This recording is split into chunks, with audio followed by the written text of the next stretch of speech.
Hey, Ross. Hey, Jonah. How are you doing? I'm good. How are you? I'm good. Where are you right now? I am in the scenic and historic Charlotte, North Carolina Holiday Inn. So you fled our nation's capital in advance of the complete and total Democratic takeover. Something like that. I actually I fled Chicago this morning. Well, that was wise because they took that one over years ago. That's right.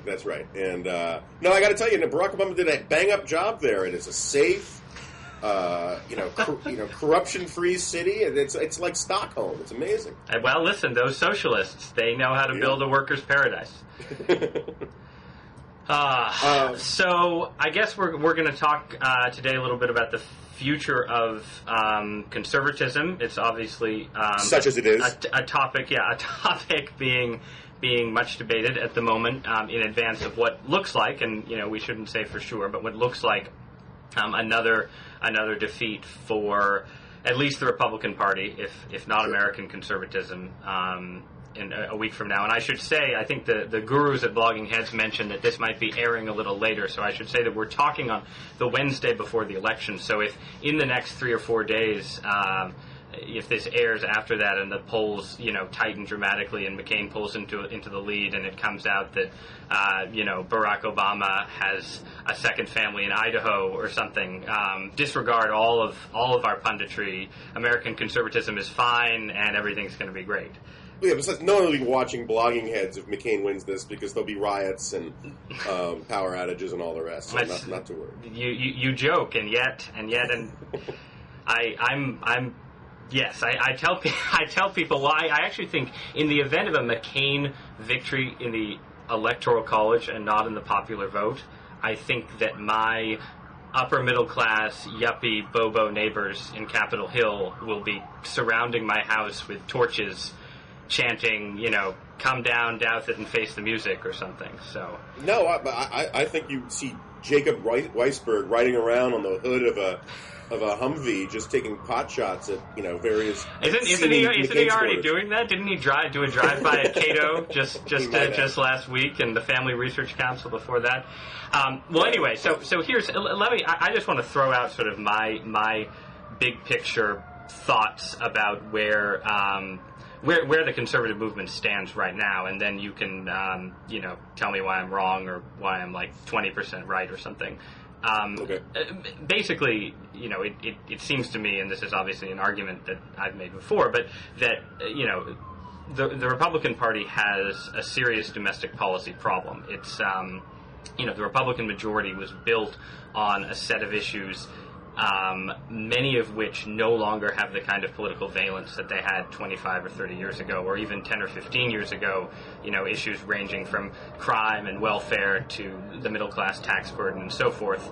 And for that reason, the GOP needs some kind of reinvention, and obviously I have my own set of ideas about what that reinvention would involve, but, some kind of reinvention is necessary, and I think that the debate on the right at the moment is divided between people who sort of agree with me about at least the broad picture, if even, and probably don't agree with me about the specifics, maybe of, what the GOP should be saying about healthcare or what it should be saying about anti-poverty and so on. Right. But basically, agree on the diagnosis, not the prescriptions. And then what I think is a much more powerful point of view that is, I think, represented and overrepresented among conservative activists, the sort of grassroots, the world of talk radio and so on, the view that basically, the story of the last 4 to 6 years, but particularly the story of the 06 and 08 elections, is a story of insufficient fealty to sort of straightforward conservative principle. And the belief that, the Republicans lost in 2006 because they lost their way on spending, earmarks and so forth, but spending more broadly, that they'd become a kind of big government conservative party, and voters turned against them because voters elect Republicans to be a small government party. And why vote for a big government? Why vote for a small government party if it's just going to be another big government party? And then that, and you can already see, I think, this narrative emerging about 08, that, the problem with the Republican campaign was sort of straightforwardly that, well, one, that, you nominated a moderate, John McCain, who was never that comfortable expounding conservative themes or, adopting conservative positions on a range of issues.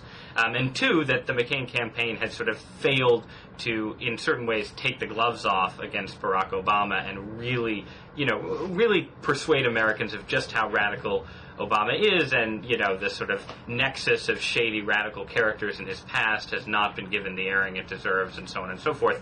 And, I know you haven't read this long monologue that Rush Limbaugh delivered, but I did a blog post about it the other day. Basically, Limbaugh's argument, and I think it's a very powerful argument on the right at the moment, is that a lot of people said the only way Republicans can win in '08 is by nominating John McCain, because he's, this is a bad year for Republicans, but he's not associated with the Republican brand in the same way and so forth. We need McCain to win the moderates. Well, here we are. It's, November, October. McCain has failed to win the moderates. Not only that, but all kinds of members of the right-of-center intelligentsia are either being critical of him or jumping ship. Various sort of famous moderate to liberal Republicans, the Colin Powells of the world, are explicitly jumping ship. And what this proves is that there was never any point in nominating a moderate. The moderates were never going to be with the Republican Party anyway, and you need to get back to sort of, what essentially amounts to Reagan fundamentals. I'm not always sure what precisely those fundamentals are, but I think you can sort of see them in the sort of last-ditch efforts that the McCain campaign has made to sort of straightforwardly paint Barack Obama as a socialist and sort of emphasize this spread the wealth remark. And I think that's been one thread in the McCain campaign that has been greeted with high levels of approval from the parts of the conservative base that want sort of a strategy of retrenchment going forward. So that's sort of my sketch, and I would say that my big fear in the wake. Well, actually, I think this is a fear in the wake of a McCain victory too, because I think in the wake of a McCain victory, the debates over the future of the Republican Party would become defined as a debate. Either you're with Rush Limbaugh or you're with John McCain, and I'd rather not be with either one. But in the more likely event of a McCain loss, that there's going to be powerful pressure on the right. There'll be fewer Republicans who have been elected from highly competitive districts. The Republican politicians who are left will tend to be sort of more conservative, more likely to believe in a strategy of retrenchment, and that the party, there'll be at least temporarily a sort of race to purity, which will make 2010 and 2012 look actually like the primary campaign this year, but more so. You'll actually have more of an emphasis on who's the next Reagan and so on. That's my thought and my worry, and I'm curious about your broad take on the situation. Well, let me take the last bit first. I think you stumbled. You pointed to something that is, drunkenly, yeah. On this, the fact that I think that for all the talk about how miserable conservatives and Republicans are going to be in an Obama administration, the reality is that conservatives would have a much more miserable time in terms of these battles that you're talking about if, in fact, McCain won for some of the reasons that you state. Conservatives, you came on the scene and brilliantly so during the Bush years, but I got to tell you, it's a lot more fun being out of power. I've heard that. I've heard good things. It's much easier to be on offense than to be on defense. Remember the American Spectator, National Review, Rush Limbaugh, all their numbers went through the roof under Bill Clinton. Right. The Nation, Daily Costs, emerged from ex nihilo from the Bush administration. In the same way. And if McCain were in there, I think you would have the same problem of half defending the incumbent and half having these arguments that we've had a lot of with vis-a-vis Bush over the last 8 years, but much more sub rosa, and it would be a much uglier and less clean thing. There's something truly wonderfully unifying about being outside the fishbowl when you're completely out of power. That's how the conservative movement came into being. We still have sort of that genetic DNA that enjoys those kinds of fights, the storming the castle, standing athwart history, that outsider, aggrieved status kind of thing. And if McCain won, it would muddy all of that up. That's it. In terms of your larger sketch, call me the Rodney King here. I agree with it entirely, or almost entirely. But I also, I agree with all the things that contradict each other as well. I think there's merit to the Rush Limbaugh argument, and I think there's merit to your argument as well. I think that you have to, Jonah. You have to choose a side. This is a civil war. You don't understand. It's really not. I think this is one of the. I've written about this a bunch. There is this. The conventional liberal narrative is that conservatives are these dogmatic people who are set in their ways, unthinking, unchanging, and all of the rest. And I think, as you know, you remember you reviewed the Encyclopedia of Conservatism. Right. Anybody who actually has spent any time studying the intellectual history of conservatism, or actually understands the sociology of conservatism, understands that conventional wisdom is actually completely wrong. And the reality is that conservative dogma is unsettled. This argument about liberty versus, freedom versus virtue, and the role of the state is a constantly moving argument, and has been from the founding of the conservative movement. It's liberalism or progressivism that has settled dogma. Basically, the dogma of progressivism is that the government should do good where and when it can, whenever possible.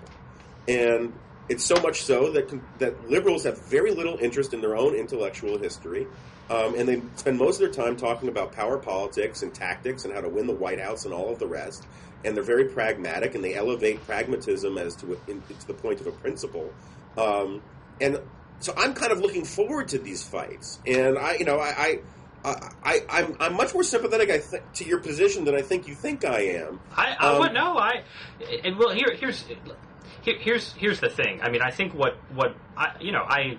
I completely agree with your point about the history of conservatism, and obviously, there's nothing I look forward to more than an intellectual fight. I think what worries me is this phenomenon that you see, and you're not seeing it, in sort of whatever the high salons of intellectual conservatism are. You aren't necessarily seeing it, but I think there's a tendency among conservative Republicans right now to have a kind of team player mentality. I think that is alien to the kind of conservative tradition that you're describing. I think if you look at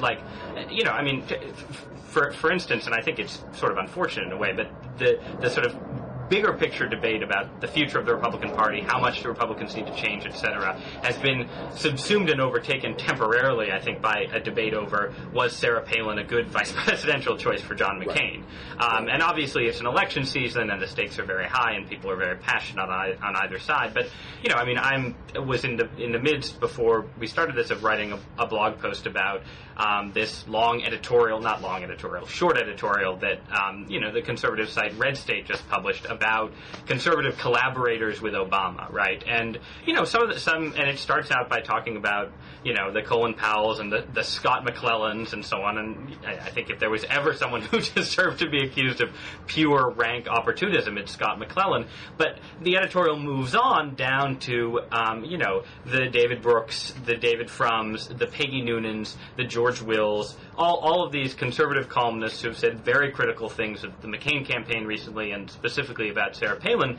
And, it ends by saying, I'm not sure if I have it quoted here. Sorry, hang on one second. The people it lists should never be listened to by anyone in the Republican Party or the conservative movement again. And I have this image of it's absurd in a way, right? Obviously, George Will is not going to be read out of the conservative movement. David Frum is not going to be read out of the conservative movement. But it kind of conjures an image of the discommodation ceremony in Klingon culture, where they turn their backs on Worf. That we're all supposed to turn our backs and shun, George Will and David Brooks. I think that's absurd, and that's perfectly attributable to the passions of the last week of a general election campaign. And I promise, because I've heard this stuff. We heard this stuff in 2004. We heard it in 2000. When I was doing this stuff online, eventually, afterwards, people calm down. George Will writes a great anti-Barack Obama column, and all of a sudden, people are saying, I'm pissed at him still, but gosh, this is a great column, and everything. People's emotions calm down on this kind of stuff. Man, taking the long view. That's very wise of you. I have to say. Well, I mean, I have a great luxury that started with the primaries of not actually really liking any of the candidates. So I kind of take a step back on a lot of this stuff. Well, no, but look, I mean, I don't, one among my frustrations, as I suggested earlier, is that like. Hello. Okay, I'm recording too. Okay. Yes, I've been recording steadily through this, so this is like it's like Cloverfield or something. It's like the guy keeps using the video camera even while the Godzilla monster is eating New York. So that's right. They'll shop it out to their people in South Korea and they'll splice it all together. Okay, sounds good. So anyway, no, I mean I was going to say like I think generally I've had. I've had some distance on this election. I mean, one of the advantages of thinking, the Republican Party needs to change is that when it seems not to be changing, you sort of mentally detach yourself from it a little bit. I guess I've sort of felt like. As well, in an odd way, the worse things, the more likely it appears that John McCain is going to lose, the worse I feel about John McCain losing, because I think that the more badly he gets beaten, the bigger the opportunity is for the Democrats to actually have. You're not going to have like an FDR style realignment in modern American politics, but you do have sort of the possibility of mini realignments that would be bad for a lot of things that I care deeply about. And so a John McCain loss by 2 points that gives the Democrats 56 or 57 seats in the Senate is very different from a John McCain loss by 6 or 7 points that gives the Democrats a 60 seat majority. And I think that like I think. Yes, I think you're absolutely right that we need to take the long view and that, all of these tempers will cool after the election and so on. I think, though, also that, part of the frustration for me is just sort of watching what I think has been a kind of, stumbling, flailing in certain ways McCain campaign and feeling like that there are opportunities right now, sort of obvious opportunities for sort of small bore reformist changes to the Republican message that would have made a difference in this election. Forget about 2012 or 2016 and so on. Can I offer one sort of point of criticism to all of this? I mean, Irving Kristol makes this argument, and I'm not sure I'm entirely persuaded that the real neoconservatives, and I think we can both stipulate that most people who use neoconservative as a pejorative do so because they don't know what they're talking about. But I know that you know what actual neocons were and all the rest. I've done the secret handshakes, yeah. That's right. And Irving, I've heard Irving in person, Irving Kristol, make this point, father of Bill, for people who don't know that, make this point several times in person, where he's argued that the great innovation of neoconservatism in the conservative movement was getting conservatism to stop being anti-state and start being anti-left. And I think that, some people want to boil that down into a libertarian versus social conservative thing, and I think that is one of the fault lines, but it's not purely that. And I think that that Kristol's point of view, that he used to say things, he used to make this joke, he said, who cares if you don't like the state? The state doesn't care. And the argument from his point of view was, remember he was always at 2 cheers for capitalism, and he believed in a conservative welfare state and all that stuff. And his argument was that the state's not going anywhere, and as long as it has conservative values, and if it wants to have an old age pension and that kind of thing, that's fine. You're not going to have moral hazard for people in their 70s. A conservative welfare state is tolerable. And it's so funny how far the debate has advanced, because I remember back in the old days, the really serious paleocons used to quote Irving's support of a conservative welfare state as proof that he was still a Trotskyite. Well, the serious paleocons still do, though. I mean, if yeah, and I know, but I mean that works against the argument that they're that serious. But I think that one of the things I think that I think you have to account for, or the reformists have to account for. Let's call them the Disraelians. Is that Bush was not an anti-state conservative. This is true.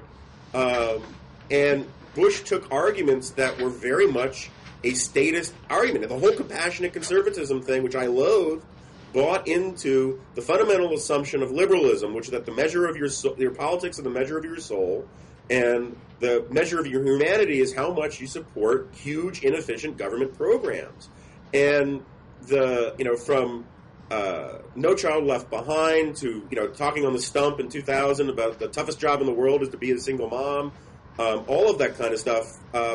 To your perfectly legitimate point on your blog about homelessness. I mean, the Bush administration was philosophically not anti-state, and so for a lot of conservatives, I think one of the reasons why you're hearing Limbaugh and others make these arguments is that they feel they've already made huge concessions to your point of view. Now, I know your response would be, wait a second, Bush was incompetent at it, Bush screwed it up, and we never really tried it the right way. I'm an academic Marxist of big government conservatism. I'm just, Stalin, he blew it.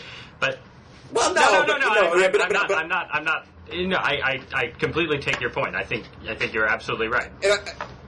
And I think that is that's one of the great ironies of John McCain is that in many respects, he, in a different political climate, he would be your last shot because he was the original, choice of the neocons in 2000. He was the guy who actually does believe in the role of government. He's the guy who touts Teddy Roosevelt and all this kind of crap.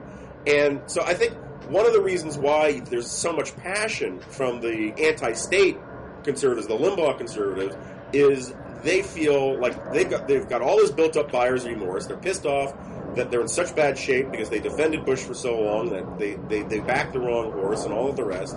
And now what they're being told is, no, we have to try Bush stuff, the Bush approach again.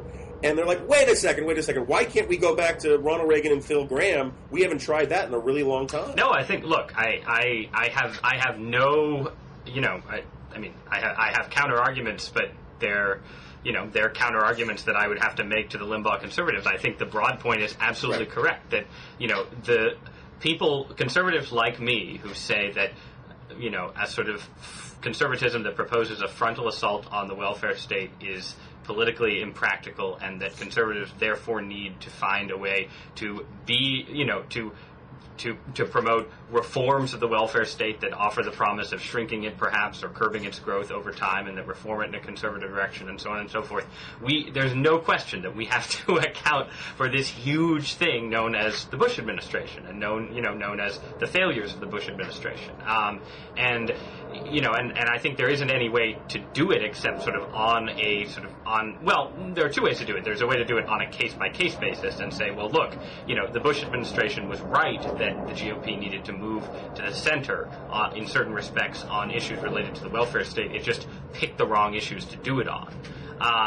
Or you can make a sort of broader philosophical critique, which I tried to do when I reviewed Mike Gerson's book, Heroic Conservatism. Right, that was a good review. And basically say that, look, that one of the problems with compassionate conservatism was that it was vastly less hard-headed and vastly more liberal, frankly, than the original wave of neoconservatism, and that if you compare what the way Bush talked, for instance, about poverty and public policy to the way the original generation of neoconservatives talked about it, the way that James Q. Wilsons and so on talked about it, Bush sounds more like a liberal than the neoconservatives did. And I tried to make, and Raihan Salam, my co-author in our book, tried to make this distinction of respect conservatism versus compassionate conservatism, and that when conservatives talk about the welfare state and think about how it works, the key thing is the key idea is, respect rather than compassion. The government isn't there to just sort of condescend to the, the sort of pathetic poor who need our help. It's there to say, well, look, we have a welfare state. We're gonna sharpen the incentives where, we're going to do what welfare reform did, where we say, look, the welfare system isn't going away, but it's going to be biased in favor of people who are moving from welfare to work. And, to take the very, very small example of the Bush administration's homelessness policy, which has been one of its, I think, few widely acknowledged successes where you've actually seen a real reduction in the homelessness rate in the United States. I think it is sort of a model in that regard, in the sense that, it spent more money. The homelessness budget is very small, but it raised it by a small amount and spent that money on tackling this specific population of the homeless, the sort of desperate, the hard cases, basically, who just seemed incapable of holding down jobs and who were eating up the largest share of the funds, and were sort of disruptive influences at shelters and so on and so forth, and tried, and spent money on, literally giving them temporary apartments and then, helping them directly get jobs and try and move into the workforce, because the rest of the homeless population, most homeless people aren't the permanent homeless. They're homeless for, a couple weeks, and then they're back in an apartment or back at a job, and they're using the soup kitchen, they're sort of shuffling through. And anyway, that's sort of, as Mitt Romney would say, you're getting deep in the policy weeds there. But I think that those are the kind of discrete, case-by-case arguments that you have to make. But no, I mean, look, and this is my part of my enormous frustration with the Bush administration, and one of the frustrations about this sort of,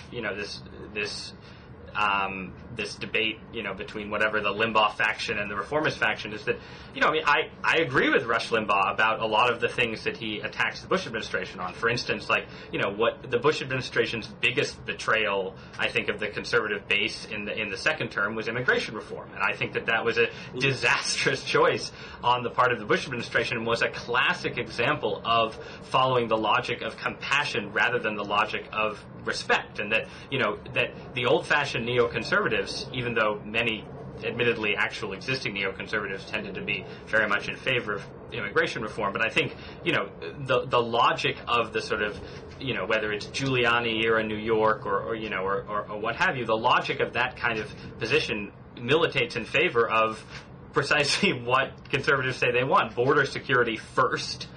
Prove that government can actually secure the border, and then worry about, whatever you do with the immigrant population already here. But so, anyway, that's sort of a long-winded way of saying that I agree with you, and I'm frustrated, and I don't really know exactly how to make the case. But this is one of my big frustrations with this Limbaugh monologue, was precisely that it wanted to essentially say there's Rush, and then there are moderate Republicans. And, you're a moderate Republican if you're Bill Weld, and you're a moderate Republican if you say, like me, that the GOP needs a message to reach out to, Walmart shoppers or Sam's Club voters or whatever you want to call them. Even though, to me, Bill Weld is like, the polar opposite of everything that I think the GOP should be doing. So, anyway, that's...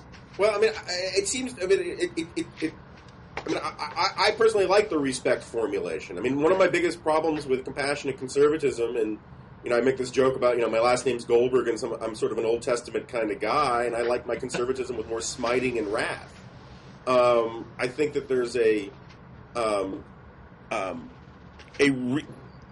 is impossible for the conservative movement to sell its public policies based on the idea that somehow Republicans and conservatives care more about the coalition of the oppressed than liberals do. Doesn't mean that we don't care more about the coalition of the oppressed than liberals do, but we will never win that argument.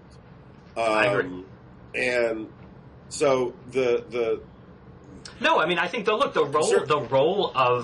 the role of conservatism, and this was the point I tried to make reviewing Gerson's book, but the role of conservatism in a society where you already have the welfare state is precisely to, and this goes back to Amity Schleus and, the whole forgotten man idea, but precisely to make sure that the welfare state isn't radically biased in favor of the coalition of the oppressed and against the, lower middle class shopkeeper or whatever you want to call him, the sort of tax-paying citizen whose money is being spent on ineffective programs and ill-advised schemes and so on. Yeah, no, I agree with that. And look, Emerson has this great line where he says, "There's a certain meanness in the arguments of conservatism combined with a certain superiority in its fact."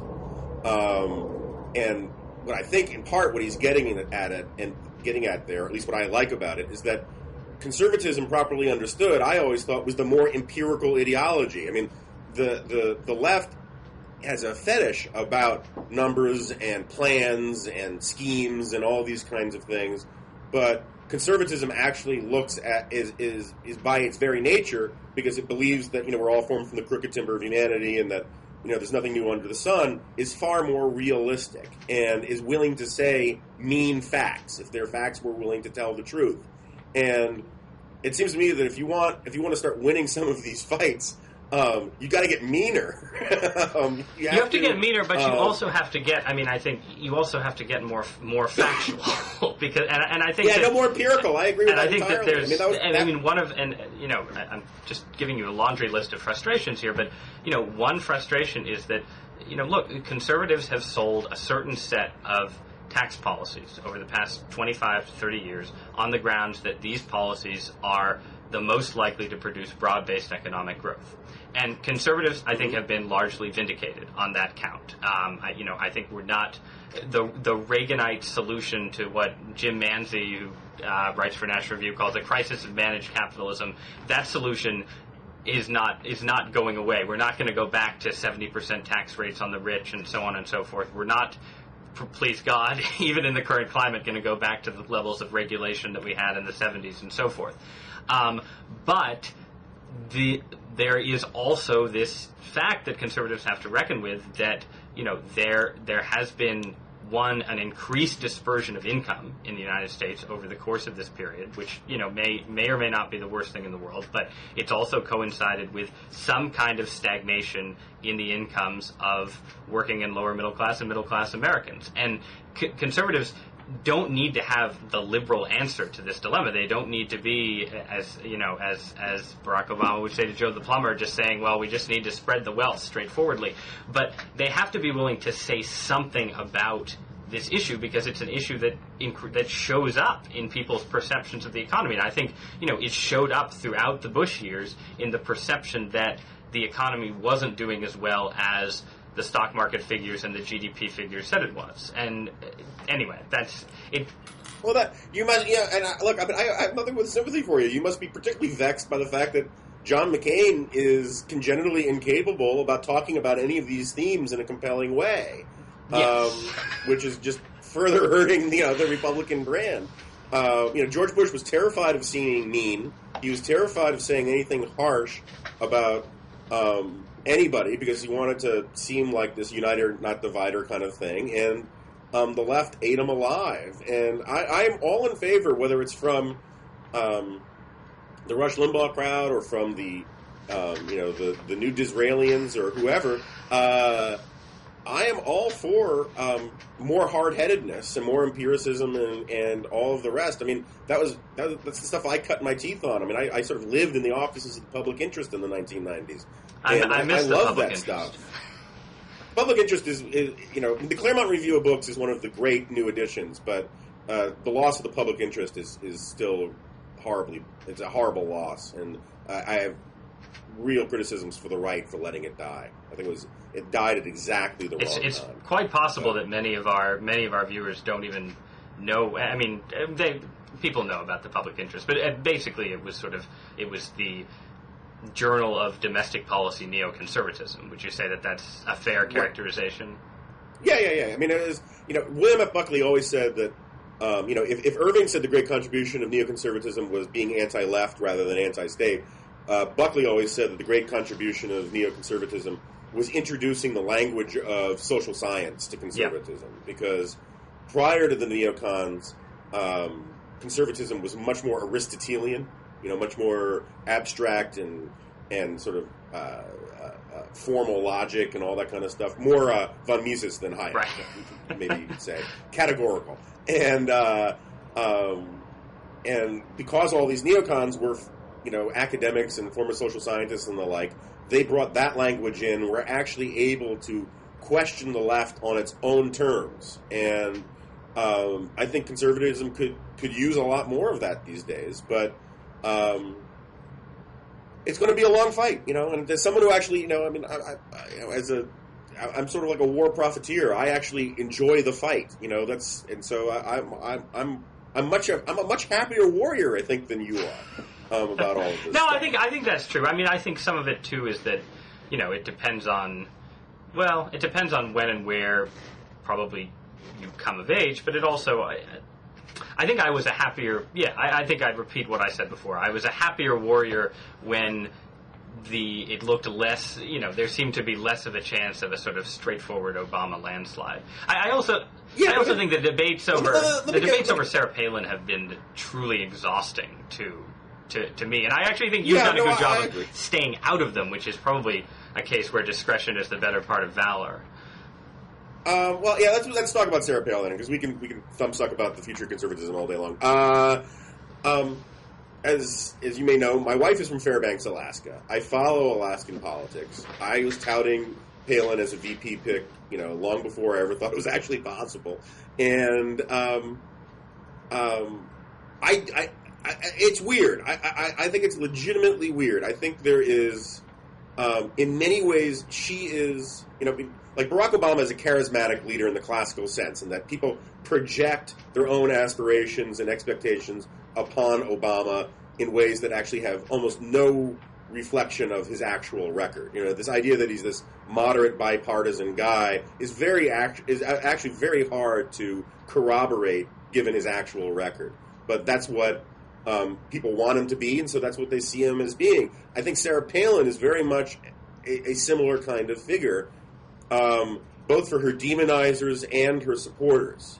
And my position, I don't see why, if you actually don't take the blue pill or the red pill, why you can't actually take a middle position on Sarah Palin.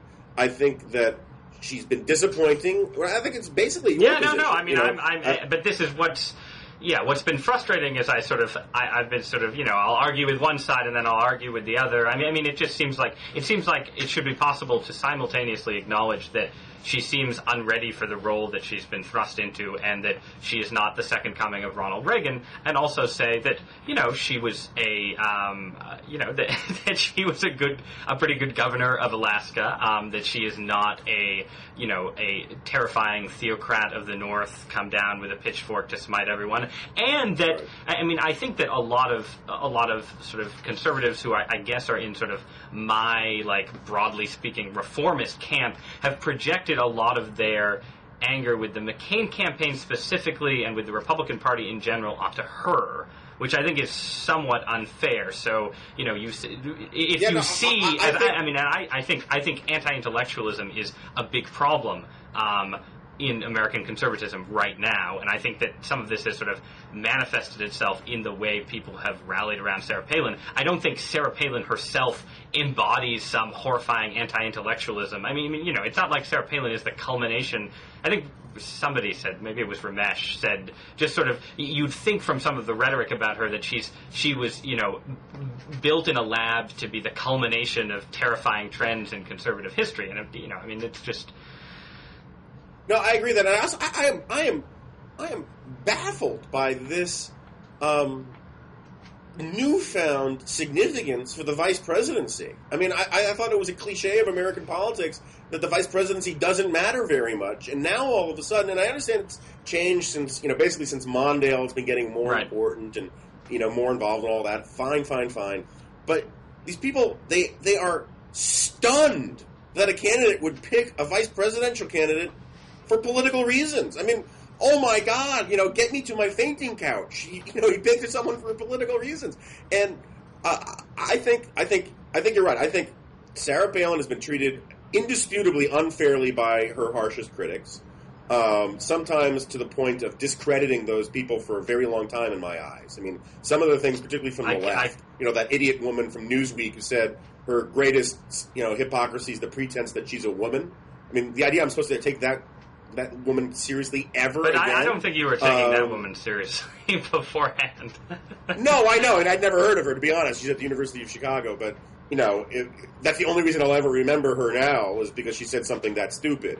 And I think I think the Bush thing is the real key here. I think it has less to do with their anger at the McCain campaign and more to do with buyer's remorse about Bush. I think David Brooks, Peggy Noonan, all of these people, to one extent or another, and a lot of these people are good friends of mine and all the rest, I think what they are trying to do is say that Sarah Palin is George Bush in a dress, and they're trying to atone for the mistake of supporting Bush and all of the rest by taking it out on Sarah Palin.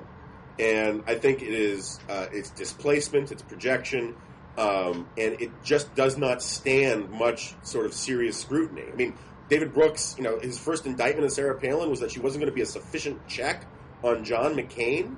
What did he say? When did...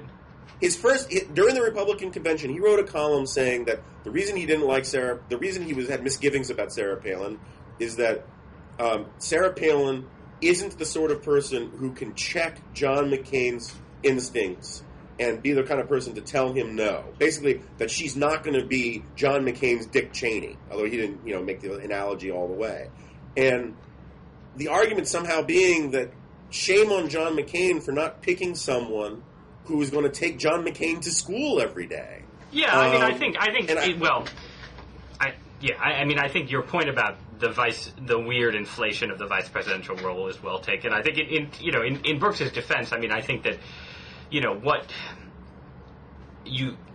I'm probably misremembering the column, but I think that you can make the argument that if John McCain's there have been quite a few of them, so you might if John McCain is sort of often a sort of gut level impulsive kind of politician, it would be nice if he had a less gut level impulsive politician beside him. Now, I don't think. Part of the problem here is since when is that the job of the vice president? Right. I mean, that's the job. Historically, that was the job of the troika under Reagan. Right. Chiefs of staff. Right. The idea that somehow all of a sudden that's the vice president's job is to be the guy. To stand in the corner with the switch and to whip the president when he makes a mistake. I mean, that's a wholly new interpretation of the job of vice president. Well, God help us with Joe Biden. Doing the whipping. I know. I think that, I don't know. I think that I have sympathy, obviously, with the sort of I guess you'd say the sort of Brooks Noonan from take on insofar as the take says, look, we have to admit that Sarah Palin gave a really epically bad interview to Katie Couric, and we have to admit that Sarah Palin seems like she was probably plucked from Alaskan obscurity before her time, and so on and so forth. And I think Brooks gets. It was at an Atlantic event, so I feel sort of personally guilty about it. But I think his sort of off the cuff cancer on the Republican Party line probably does not reflect his sort of deep and well considered opinion about Sarah Palin. But I'm obviously sticking up for Brooks there. Yeah, look, and he's a big league guy. And in the big leagues, you say that kind of thing in an event like that during an election campaign, you can't be shocked. That someone from the Huffington Post... No, there will always... This is the future of American life, too. There will always be someone from the Huffington Post there. One can always assume it. I go on these speeches, and I'm here in Charlotte to debate Peter Beinart, and afterwards I often try to go out with NRO readers for a beer afterwards, and in the spirit of William F. Buckley, and... I always have to say, or even when I'm meeting with college kids, I always have to say, now, this is off the record, because everyone's a friggin' blogger now. I know. Bloggers, and if you say something off the cuff, Seriously, bloggers, blogging heads, yeah. No, and one of the fascinating, I've had, this happen twice in Washington, where, I've been talking to somebody about somebody else, and in the sort of young pundit sphere, and they've said, oh, I can't stand that guy because he went and blogged something that I'd said to him, without permission. Yeah. But so what? All right. So quickly to wrap up, Palin, what do you? So what's your read? What is the Sarah Palin political future, if there is a Sarah Palin political future in the event of a McCain defeat? I don't know. First of all, look, if I guarantee you this, if John McCain wins, there is going to be a strange new respect for Sarah Palin, and she's going to reinvent herself and do and make a lot of her detractors, particularly on the right, look pretty dumb. I think because she is smart and she is ambitious and she's done impressive things, and she can be a quick study, and they'll give her a portfolio that highlights her and all the rest. But, this is one of the things that sort of driven me crazy by a lot of people on the right when discussing Sarah Palin is because I was much more sympathetic, but regardless, by virtue of the fact of being sympathetic for Sarah Palin for the vice presidency, that means all of a sudden I want her to be president someday.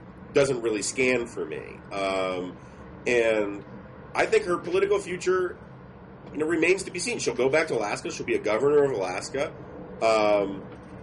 And if she goes into the primaries in 2012, she's certainly going to learn, she's certainly going to know that she needs to have done her own work.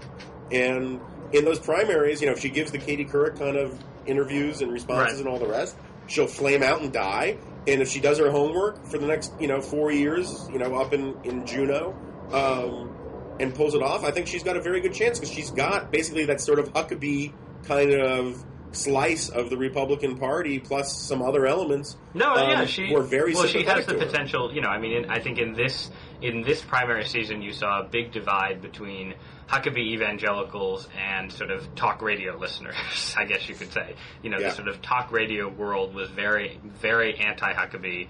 And the evangelical world was very pro-Huckabee, and Palin has the potential to be popular in both, which I think makes her, formidable, just period, as a player in Republican politics. Right. I mean, my sense, and I obviously work in the MSM, and sort of maybe overrate the mainstream media's importance, but my sense is that there has to be Sarah Palin has to. To gain the sort of strange new respect, not among the conservative intelligentsia, but among people outside the conservative world, that she would need to have a real political future, she has to do more than just, get better at giving interviews. I think we've reached a point where sort of her pop cultural image and her sort of image in on the political talk shows and all of these places that do matter in shaping public opinion, in shaping how whatever the moderate, middle, or radical center of American life is, it is affected by these institutions. Her image there needs to be rehabilitated in some way. And I don't know exactly what that way is. She isn't a Dan Quayle figure, because Dan Quayle was never a kind of, she's a better politician, I think, clearly, than Dan Quayle ever was. And she is, Dan Quayle was liked and respected and held in high regard by a certain slice of conservatism, but he never achieved the kind of, gut level bond that I think Palin achieved, and in a way, you could argue that's her political strength going forward. That she has, she could have a freedom. I've made this argument that she could have a freedom to experiment and innovate in a way that people who were viewed suspiciously by the conservative base could not. But the flip side of that is, there's now a huge hump and a huge perception problem that she has to get over, and I don't know how she does. So. But that's what politics is, right? Is she's going to try, and if she succeeds, she'll be a huge success. And if she doesn't, I love your detachment, Jonah. You're so que sera, sera. Can you glean the fact that I'm friggin' exhausted with politics? Yes. I like how exhaustion has sort of tempered you, whereas exhaustion, I think, has made me just more sort of high strung and ornery. Frayed your nerves. Look. We talked about talking about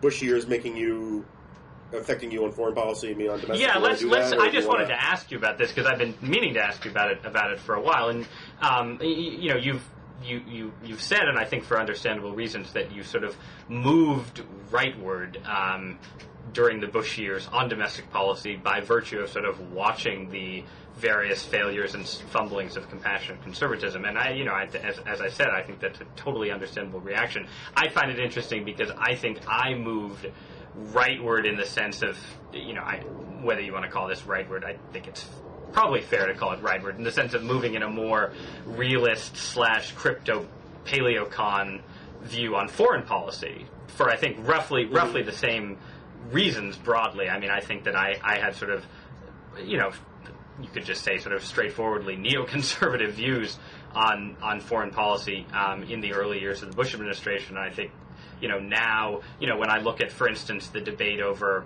how John McCain should react to Russian provocations or something, I take a much more, I think, realist line than I would have 5 or 6 years ago. And I'm curious in your case, because I think you've written a lot of interesting stuff. I mean, I remember in the 90s when I was, a wet behind the ears teenager, and you were making arguments in favor of sort of straightforward liberal imperialism, invading Africa, and sort of talking about foreign policy in that context. I'm just curious, sort of where your thinking is on those kind of foreign policy questions, on the sort of, there was sort of this liberal imperialist / neocon moment after 9/11 that I think everybody, not only on the right, but many people on the center left sort of partook of, and then it's sort of broken up under the weight of the Iraq War and sort of gone in different directions. But what do you think about foreign policy, Mr. Goldberg?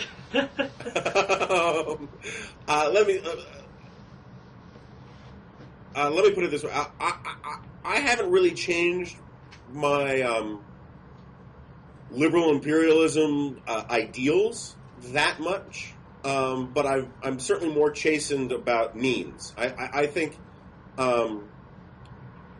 you have to be a moralist in foreign policy about ends, but you can be all kinds of realistic about means. And there are, just because you can do good in one place doesn't mean you have to try to do good in every place. And I guess I would disagree. I would probably break with the sort of the Christolian Weekly Standard crowd on some of their hawkishness, which is sort of different than the sort of neocon kind of thing, the idealistic thing I'm talking about. Hawkishness is a distinct thing separate from sort of neocon idealistic democracy promotion, foreign policy, right? And I thought the Weekly Standard was outrageously irresponsible, saber rattling with China after the plane incident in the beginning of the Bush years. I thought that was crazy talk. I think I wrote a column for the Harvard Crimson, in which I invoked the Munich analogy for that incident. So that should tell you where my views stood at that moment. Yeah, I mean, if I thought we could with absolutely, certainly with absolutely no, but even incredibly, impossibly small costs in blood and treasure, and if I thought it would work, I'd be in favor of toppling the government of China tomorrow. But I don't think it would work, and it would be incredibly expensive, and there'd be potentially thermonuclear war and millions dead, so we won't give that a try. I have the same attitude towards North Korea, that if we could do it on the cheap and do it easily and it would work, we should do it. Because I don't consider the international realm to be the same thing as the domestic sphere. And I think the American government has the obligation that if it can, it should stop genocide anywhere it happens, anywhere around the world. I'm very moralistic when it comes to foreign policy, when it comes to ends. But I think the Iraq War and it's looking like Afghanistan have proven how hard these things can be. And simply because it would be nice to solve problems abroad doesn't mean that you can solve problems abroad, or that the cost-benefit analysis is always going to lead you towards interventionism. But as a principle, if you can do good in the world, if you can end tyrannies, if you can spread democracy without creating the blowback and all those kinds of things, I'm still all in favor of doing it. If we could afford it to lift Africa out of poverty and misery and millions of kids dying and all that kind of stuff, I'd be all in favor of it. But it's an empirical question, and it's a pragmatic political question about how you do it. And I think the threshold for that, it doesn't seem nearly as easy as it once did. And that's where I would take things back. I think a lot of us in that moment in the 1990s thought these things were a lot easier than they really are, and that was probably naive and all of the rest. And, I'm as guilty as 1,000 other people on that stuff. But in terms of first principles, I don't think I've really changed that much. Yeah, but I mean, I think that's, I don't know. I mean, I think you can actually overestimate the. Well, I think that a shifting view on the empirical stuff is actually really important. I mean, I don't know. I think one of the things that this era has inspired in me is an even greater admiration for Ronald Reagan's foreign policy. I think that one thing that gets underestimated about Reagan is how skillfully, and obviously luck has a lot to do with this, as it has to do with everything, but how skillfully he sort of navigated the balance between the kind of idealism about ends that you describe, which I agree, and in spite of my sort of realist turn or whatever you want to call it, I think you cannot eliminate that kind of idealism from American foreign policy. I think that for a whole host of reasons, but how skillfully he managed to be an incredibly idealistic president who nonetheless was incredibly pragmatic about the means he actually used, and was, I mean, I guess part of it for me is just sort of I think for me it's sort of just a straightforward sense of how important it is. I mean, everybody's biased against war, obviously. There aren't, I mean, even hawkish people, even the most saber-rattling Russia or China hawk, I think, is ultimately, in a sense, biased against all-out war with Russia or China. But I think that for the reasons you describe, in the 1990s, when there was this perception of sort of ease in terms of toppling regimes and so on, I think that bias weakened, I think, more than it should. And I think the lesson I take away from Iraq, and it almost makes me unwilling to want to sort of make any kind of ideological claims. It's just that I don't want to say, well, then I was a neocon, now I'm a realist. I more want to say, now I think we should be more careful about going to war. And and you could say, well, that makes me more of a realist and less of a neocon. But I mean, I think that is sort of, I don't know. For me, that's kind of the fundamental lesson. I think that's entirely fair. What is it Burke says? That example is the school of mankind, and he will learn from none other. The problem, I think, for a lot of us is that the first Gulf War, was a cakewalk, right? Well, and it was an example of what and it was perceived as an example of what goes wrong when you don't finish the job. I mean, right? That's right. And to be honest, I think you could argue it pretty persuasively that if we had finished the job in 1991, we wouldn't have had the problems we had in 2003. We earned an incredible amount of ill will from the Shia because we encouraged them to rise up, and then we let them get slaughtered. I think the impression in 1991 at the end of the Cold War with the Soviet Union gone and all the rest, that we may have actually had a moment where we could have been far more successful in the nation-building project than we were in 2003. But that said, I think you can make a perfectly plausible, I mean, I don't know, I have to think about it to see how persuasive it is, but it's certainly a plausible argument that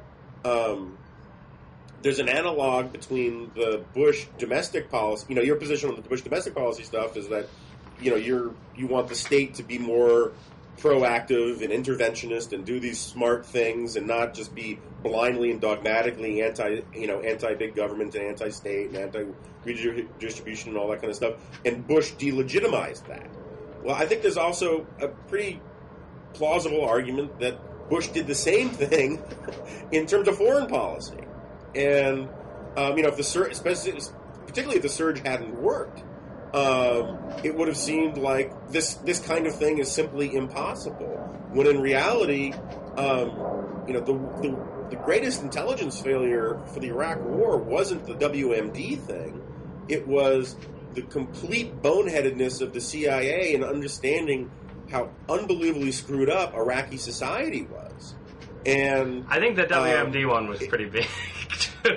No, I agree it was pretty big, but I never really cared about it that much, personally. I mean, I never thought, I thought in the post-9/11 world, you have a state that is not coming clean, that we are technically never at peace with, That we that had been violating UN resolutions, and that we had been still bombing in the 1990s. We were technically still at war with.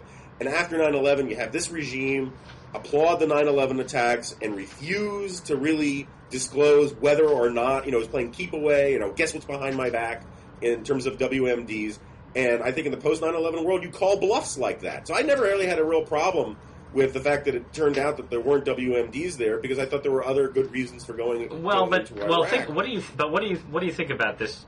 I mean, I would say this. I think that there was almost too much attention paid, and I spend a lot of time reading religious conservatives, so this may be a bias on my part because they were very focused on it. I think that there was too much effort. There was an imbalance in terms of the effort placed on arguing that the Iraq War was just versus arguing that it was prudent. And I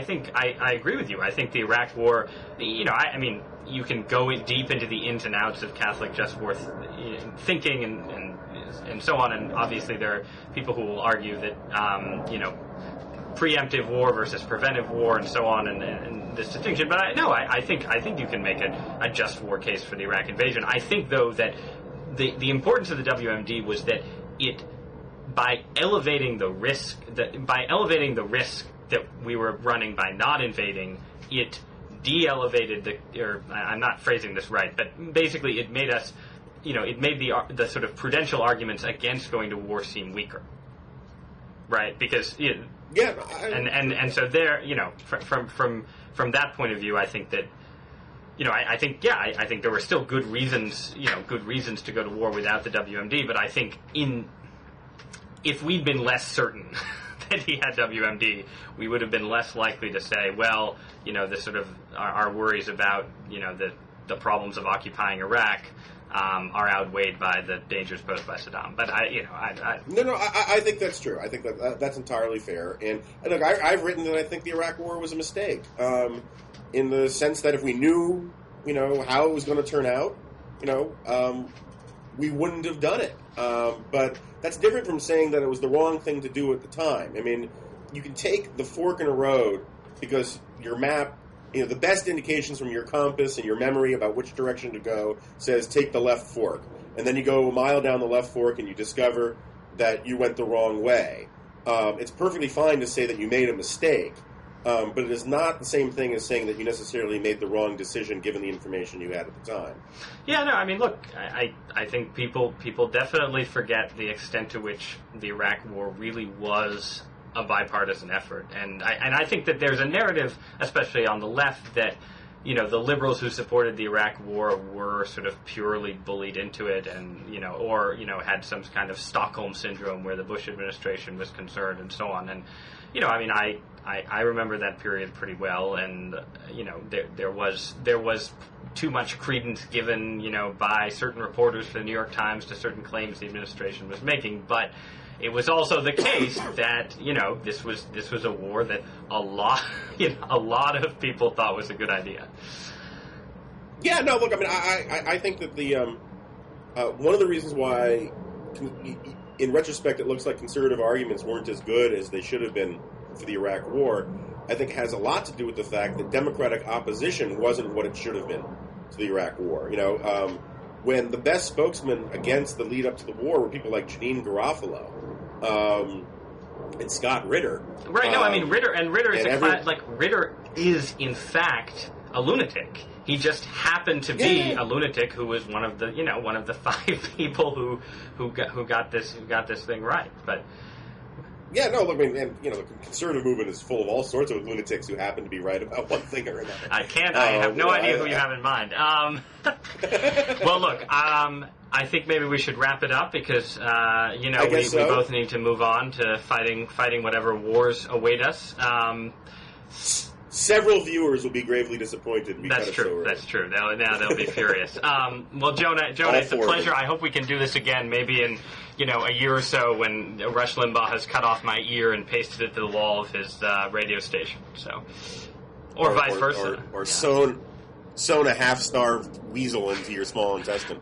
I don't even want to picture that. Let's try to do it sooner than that, and cheer up, for the worst is yet to come. I appreciate it. Take care, Jonah. All right, man. Bye. Talk to you later. Bye.